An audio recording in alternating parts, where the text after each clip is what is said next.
Bonsoir donc et merci infiniment d'être avec nous pour cette émission Avis de la diaspora sur les ondes d'Afro Web TV. Bienvenue si c'est maintenant vous prenez le train en marche. Mesdames, messieurs, vous êtes dans la seconde partie de notre émission qui concerne Charles Blé Goudé et de la Côte d'Ivoire. L'agenda du COGEP est fortement marqué par le retour de Charles Blé Goudé en Côte d'Ivoire. En vue de préparer donc la venue de leurs leaders et des proches du fondateur congrès panafricain pour la justice et l'égalité des peuples, ils ont échangé également avec l'ambassadeur Soumaoro et le chef de cabinet d'Alassane Ouattara. Le passeport est désormais disponible pour le retour donc de Charles Blé Goudé semble être pour l'heure la préoccupation majeure du COGEP qui a rencontré également les gouvernants. Aujourd'hui, Charles Blé Goudé a donné donc ses points de vue concernant son retour. On en parlera également au cours de cette émission.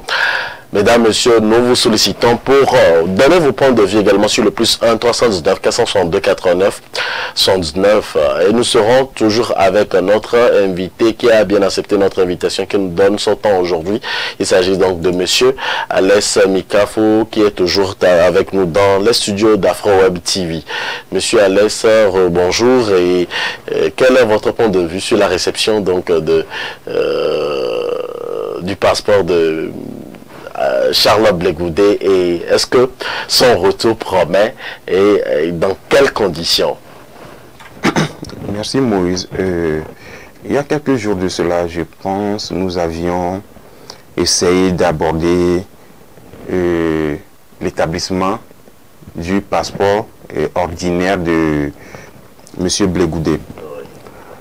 Aujourd'hui, vu ce qui peut être pensé, vu ce qui se dit précisément par lui-même, je pense qu'il est vraiment temps de ne plus trop spéculer sur l'établissement de ce passeport.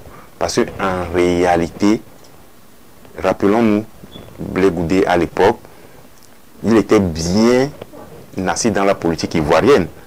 Et ce passeport ordinaire qui lui a été délivré doit le servir pour rentrer dans son pays. Mais attendons voir qu'il rentre et nous verrons comment sera la suite, Moïse. Il ne peut pas rentrer sans pouvoir discuter avec les autorités compétentes de son pays, vu qu'il y a également 20 ans de prison et il y a au cours même des interviews qu'il a accordées aux médias, il a dit que lui, qu'il y avait également des personnes qui ont ce même problème, mais qui sont acquittées ou soit qui sont libres et qui font leurs activités politiques en ce moment du côté de la Côte d'Ivoire. Quelle est votre interprétation, votre réaction? Moïse, il faut remonter au sommet. Blé Goudé a été blanchi par la CPI. Oui, nous le reconnaissons tous. Et s'il faudrait qu'il soit accusé, condamné à 20 ans de prison dans son pays d'origine, est-ce vraiment une bonne idée pour la cohésion sociale dont aujourd'hui le pouvoir d'Abidjan est en train de se vanter? Je ne pense pas. Dire qu'aujourd'hui Blé Goudé risque encore une prison de 20 ans n'arrangerait pas les choses parce que l'ex-président, M. Gbagbo, était sous le même coup. Mais cette sanction a été levée. Aujourd'hui, il n'est plus poursuivi pour cela dans son propre pays parce que nous savons qu'aujourd'hui, il y est. Et par rapport à Blé Goudé, je pense qu'il sera dans la même logique. Il arrivera dans son pays, il ne sera pas inquiété par aucun mandat d'arrêt. Monsieur Alès, on parle de la politique aujourd'hui, hein, puisque en politique tout est possible. Il peut rentrer et avoir également des soucis, sinon il n'allait même pas commencer par discuter avec les autorités compétentes de son pays, vu qu'il a été ministre et on dirait peut-être que ça peut faire un jeu, le jeu politique, il faut être aussi malin. Oui, malheureusement la politique c'est la malice, et pas la ruse, c'est la malice. Oui. Et Moïse, Blé Goudé n'est pas un gamin de la politique ivoirienne. Il a toujours dit, confirmé qu'il a toujours l'ambition de diriger son pays un jour. Et c'est quelqu'un dont la verve est toujours droite. Mais tout récemment, j'ai constaté qu'il a commencé par tourner un peu sa langue. Et je me réfère à une de ses déclarations selon laquelle l'ex-président ivoirien, M. Gbagbo, a dû dire que le président Ouattara est son frère. Donc du coup, lui, si Ouattara est le frère de Gbagbo, donc du coup, Ouattara est son oncle. Or, nous savons bien, Moïse, qu'en Afrique, affectueusement, les oncles, ce sont ces personnes que nous appelons dans les familles les tontons, les tontons. Et les tontons, pour bien nous encadrer, sont ces personnes qui nous font des petits cadeaux, des bonbons, des biscuits, des chocolats. Donc, j'attends patiemment le fait que Blé Goudé ait dit que Ouattara est son tonton, qu'il aille chez son tonton chercher ses bonbons, ses biscuits et ses chocolats. Donc, du coup, pour moi, je ne suis pas inquiété qu'il soit sous le coup d'un arrêt. Vous n'êtes pas inquiété par rapport à son retour. Est-ce que son retour pourra changer quelque chose et impacter la politique ivoirienne? Forcément oui. En quoi? Forcément oui. Et comment? Du moment où il a ses partisans. Forcément oui. Et pour que le tissu social ivoirien soit recousu, Moïse, il ne faudrait pas seulement le retour de Blé Goudé, parce que ici, c'est la diplomatie où la société politique ivoirienne doit doubler de vigilance. Non seulement faire entrer Blé Goudé, il faut trouver les moyens nécessaires aussi pour faire entrer Soro. On va revenir sur cet aspect de la chose. Pour l'heure, on va recevoir également M. Baé. M. Baé, vous avez l'antenne. Vous êtes en direct sur Afro Web TV. Nous abordons donc le second sujet de ce jour concernant Charles Blé Goudé. Allez-y pour votre intervention. Ok. Pour répondre de nouveau encore sur ce que dit mon frère Alex, il a cité Blé Goudé, il a dit que Ouattara est son nom, dû au fait que Gbagbo a dit que Ouattara était son frère. Et il a donné un proverbe. Parce que, d'abord, et moi j'insiste toujours sur mon proverbe que je donne toujours quand j'interviens sur les antennes. En ce qui concerne les rapports de force. Je dis toujours, le bras que tu ne peux pas couper, il faut le caresser. Et Blé Goudé a dit, pour réclamer l'aile du poulet, il faut être là où on le découpe. C'est très important. Pour réclamer l'aile du poulet, il faut être là où on le découpe. Vous savez, quand il parle, souvent, il fait des citations, il donne beaucoup de proverbes, des non-dits. Il faut aller en profondeur. Quel président ou quel homme politique ou bien quel leader peut rester dehors aujourd'hui pour dire que lui, il peut aspirer à gouverner un État, l'État duquel il est issu.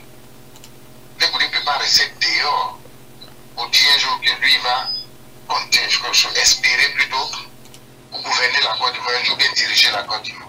Il faut bien qu'il aille en Côte d'Ivoire.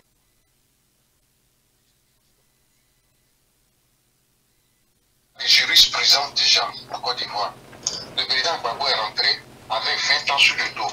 Il est en train de circuler là-bas. Il n'y a pas eu de grâce présidentielle, il n'y a pas eu d'amnistie. Il est là, il a créé un parti. Et tout le monde dit non, il y a une épée de Damoclès sur sa tête. Et il connaît Katina. Il fait partie du parti du président Gbagbo. Il y a eu 20 ans qu'il est rentré en Côte d'Ivoire. Il a été admis dans ses fonctions précédentes. Avant la guerre, il était au gouvernement, il était à la fonction publique, il a été rétabli dans ses fonctions. Malgré les 20 ans qu'il pèse sur lui, sans grâce présidentielle, sans amnistie. On a ce statu quo là qui est en Côte d'Ivoire. Et aujourd'hui encore, Blé Goudé s'en va. Avec la visite des hommes d'État, directeurs de cabinet, chefs de cabinet du président de la République. Quel compromis ils ont fait? Qu'est-ce qui se passe? On ne sait pas. Nous ne sommes pas dans les secrets des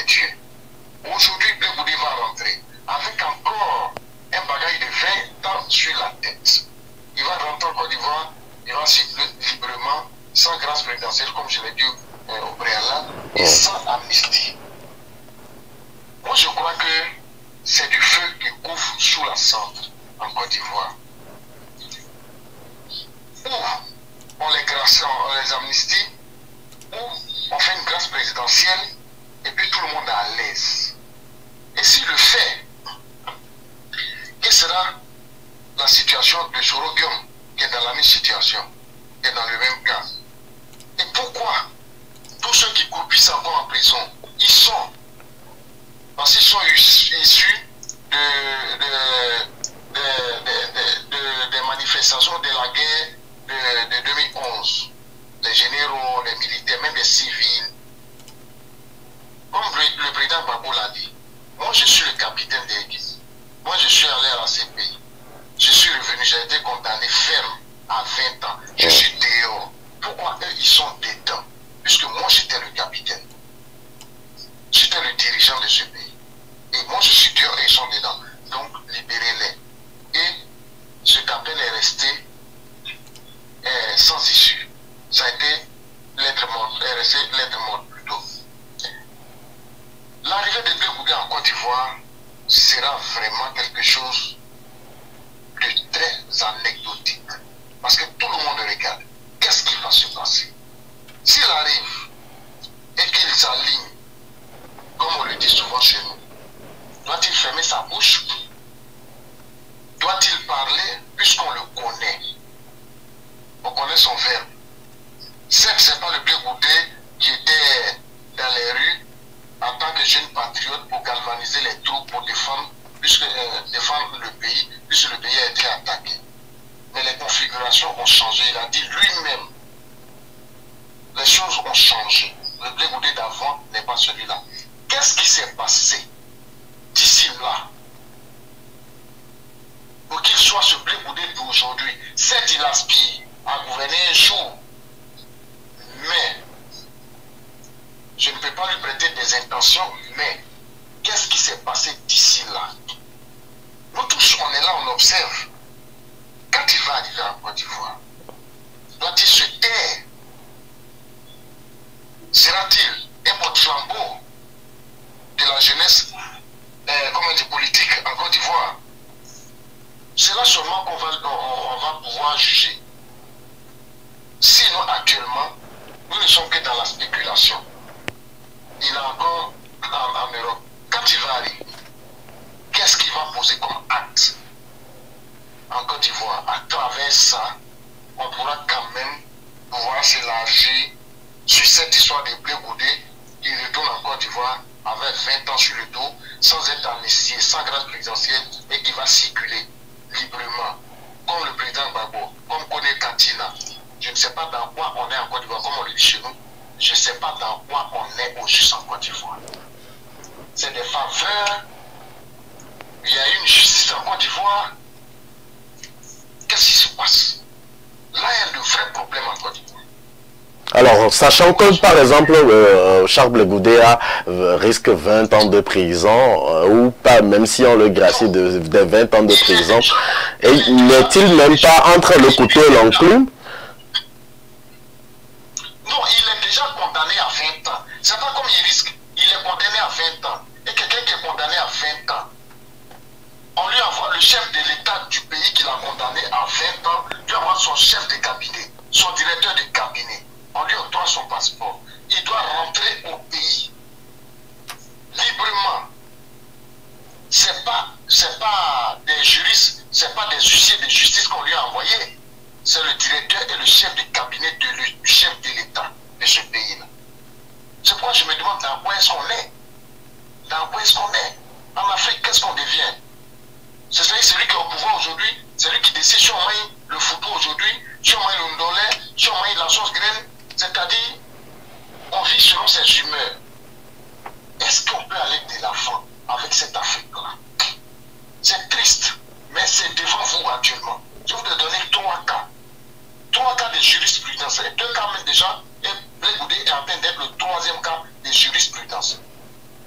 Des gens qui n'ont, je n'ai pas dit présomption, hein, ils sont condamnés à des peines de prison fermes de 20 ans. 2 sont déjà en Côte d'Ivoire, en liberté. Mais vous allez voir, il y a des voleurs de portables là, qui sont en prison, 20 ans, 10 ans, 15 ans. Ils croupissent depuis.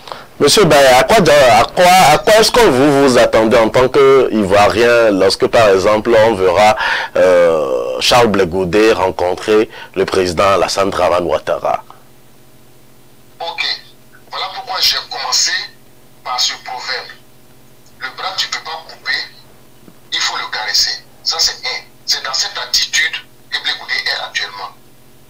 Vous voyez, c'est une question de rapport de force. Vous savez, dans nos pays africains, là, quand quelqu'un est au pouvoir, il a l'armée avec lui, c'est lui qui décide du chaud et du froid, celui qui fait tout. Vous voyez. Ok. Et il a ajouté son proverbe.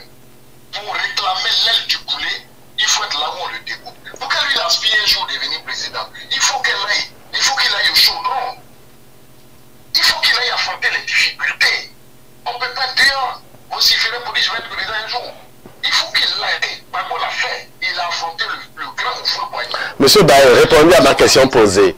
Monsieur Baye, répondez à ma question posée. Je vous pose la question de savoir. Déjà, il a pris une photo dès la réception donc, de son passeport et il y avait Alassane Dramane Ouattara derrière lui. Et ça avait causé beaucoup de tort et dans l'actualité également on en avait parlé et d'autres. Et maintenant, d'autres se posent la question de savoir. Oui. Oui, à propos de la photo, chose. Ouais, maintenant, je vous pose la question de savoir, monsieur Baye. Je vous pose la question de savoir si Charles Blé Goudé rentre en Côte d'Ivoire et rencontre son oncle, comme il le dit lui-même, Alassane Dramane Ouattara. À quoi doivent s'attendre? À quoi est-ce que vous vous attendez en tant qu'Ivoirien? Ok. La question, elle est très importante. Aujourd'hui, je vous ai dit, à travers votre question, j'ai posé une question, j'ai dit, bon, on a eu 2 cas de jurisprudence déjà en Côte d'Ivoire. Et le 3e cas est en train de se produire. Et je me suis posé la question, comme en tant que bon Ivoirien, on est dans quoi? Qu'est-ce que nous vivons? Et je me suis élargi encore. Moi, en tant qu'Ivoirien, pour répondre directement à votre question, oui, j'attends la réaction de Blé Goudé. S'il arrive en Côte d'Ivoire, s'il agit en tant qu'homme politique, on peut, je vous l'ai dit, le président Gbagbo est rentré en Côte d'Ivoire quand il était opposant. Le président Oufou lui a dit de rentrer. Ça ne l'a pas empêché de l'affronter. Il a dit rentre. Et il est rentré, il a affronté le président Oufou. Si Blé Goudé va demain en Côte d'Ivoire, d'abord, quand il quittait la Côte d'Ivoire, tout Ivoirien, tout jeune Ivoirien de notre génération, de sa génération, à l'image de ce rassembleur, comme on dit en Côte d'Ivoire, celui qui vraiment rassemblait la foule. Si aujourd'hui, ce Blé Goudé arrive en Côte d'Ivoire, qu'il rase les murs, on va prendre acte. On va prendre acte. Puisque demain, il va chercher à briguer la magistrature suprême. On ne peut pas accepter, moi en tant qu'Ivoirien, je ne peux pas accepter aujourd'hui quelqu'un qui a rasé les murs hier, aujourd'hui il va venir dire que lui va prétendre moi me défendre quand lui n'a même pas pu affronter même son adversaire quand il est rentré en Côte d'Ivoire après même péripéties ou tracassions. Monsieur. Aujourd'hui, je peux dire, ma réaction dépendra du comportement de Blé Goudé. Il est encore dehors. Quand il va rentrer, et je ne suis pas le seul à penser ça. On a l'œil sur lui. On a l'œil sur lui. Merci, monsieur Baye. Si c'est ce Blé Goudé que nous avons connu, qui vient, même s'il n'est pas arrogant, s'il est rassembleur, mais si on le sent présent sur la scène politique, en tout cas, il aura du monde derrière. Merci, monsieur Baye. Pour raser les murs, il va rentrer dans les oubliettes, sincèrement. Merci. On a compris votre position. Merci, monsieur Baye. Merci de nous avoir appelés. Voilà donc l'intervention de l'un de nos téléspectateurs également de nationalité ivoirienne. Et alors, votre réaction, monsieur Alex? Moïse, par rapport à ça, je pense aujourd'hui le pouvoir d'Abidjan cherche par tous les moyens à dompter Blé Goudé, comme ça a été le cas de certains poids lourds de l'Est, FPI, dont aujourd'hui, par exemple, nous savons l'ex-président du FPI, Afin Guessan, a été copieusement dompté par le pouvoir d'Abidjan et certains d'autres. C'est ça qui a poussé le président, l'ex-président Gbagbo à pouvoir créer un nouveau parti politique. Aujourd'hui, lorsque Abidjan envoie auprès de Blé Goudé le porte-parole de la présidence, Moïse, ce n'est pour rien. Ce monsieur est venu vers Blé avec des messages spéciaux. Ce ne sont pas des messages forcément à rentrer dans les convictions de Blé Goudé, mais ce seront des messages pour pouvoir le convaincre, pour pouvoir l'apaiser. Tu vois, d'où forcément le pouvoir d'Abidjan doit être aussi très très malin s'il ne veut pas s'attendre à des surprises désagréables.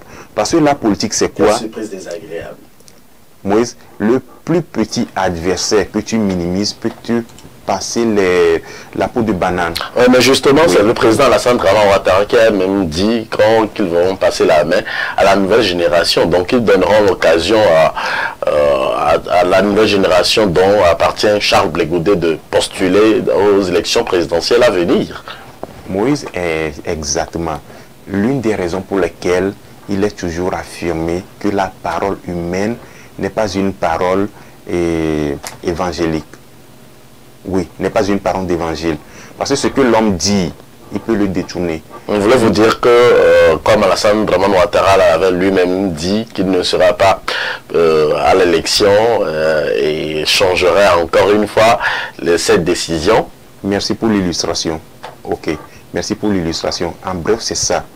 Ce que l'homme dit de sa bouche, surtout en politique, Moïse, il ne faut pas le prendre avec conviction. Il faut soit l'écouter ou être dubitatif. Mais du moment où tu le crois à 100%, tu seras le mouton à abattre. Parce que la politique, c'est quoi, Moïse? C'est le plus mauvais jeu que moi j'ai vu, dans lequel des personnes sensées, des personnes responsables soutiennent des mensonges. Oui. Et vivent dans le mensonge. Et malheureusement, c'est des mensonges soutenus. Et voyons aujourd'hui, par exemple, Blé Goudé lui-même, il n'est pas naïf. Il n'est pas un enfant dans la politique. Pourquoi on vient lui dire, viens, nous allons nous réconcilier, il n'y aura plus rien. Mais il faut qu'il soit le dernier des naïfs pour croire en cela. Parce qu'aujourd'hui, Moïse, reconnaissons qu'en Afrique, celui qui est au pouvoir a de terribles pouvoirs de nuisance. Ça, il ne faut pas l'oublier. Pas forcément en Afrique, dans tout le monde entier. Même en Occident, celui qui est au pouvoir a un terrible pouvoir de nuisance, Moïse. Donc du coup, toi qui fus son adversaire, même si aujourd'hui cette même personne revient vers toi au nom d'une réconciliation, il faut forcément te méfier. Il faut forcément se méfier. C'est ce qu'on retient de M. Alès. Donc, pour ce second sujet, si je vous demandais de conclure rapidement donc cette seconde partie concernant Charles Blé Goudé et son avenir politique, est-ce que ses objectifs seront atteints à son retour? Moïse, les objectifs de Blé Goudé ne seront pas immédiatement atteints. Ce sont des objectifs qui seront atteints progressivement. Parce que le nombre d'années qu'il a passé dehors, il lui faudra du temps pour repenser cette plaie psychologique. Il ne pourra pas rentrer aujourd'hui en Côte d'Ivoire et être à la manœuvre de son parti politique pour espérer diriger le pays comme il a l'habitude de le dire. Il lui faut au moins un minimum 10 ans. Parce qu'aujourd'hui, Moïse, il ne faut pas être naïf. Le parti politique en Côte d'Ivoire qui est au pouvoir, il essaie de placer ses pions un peu partout, qu'éventuellement après le président Ouattara, pour que ce même parti continue la gestion de la chose publique. Ça, c'est la première lecture dont personne ne peut se tromper. À côté de ça, il y a le PDCI de l'ex-président Henri Konan Bédié. Oui. Non loin de cela, il y a le nouveau parti politique de l'ex-président M. Gbagbo. Et il y a deux jeunes comment l'appelle-t-on, le parti politique de Soro, Génération... Anyway, ça m'échappe. Et le COGEP, ce sont aujourd'hui les deux partis politiques les plus jeunes en Côte d'Ivoire qui peuvent vraiment être des modèles à réunir la population d'où qu'elle vienne. Guillaume Soro aura-t-il la chance encore de revenir en Côte d'Ivoire pour continuer sa carrière politique? On en discutera dans les émissions à venir et surtout avec vous, téléspectateurs, vous qui nous suivez, restez toujours avec nous pour la troisième partie dans laquelle nous aborderons l'impact des manifestations, des marches de protestation sur la politique. On revient juste derrière. Chaque semaine, la rédaction d'Afro Web TV vous propose un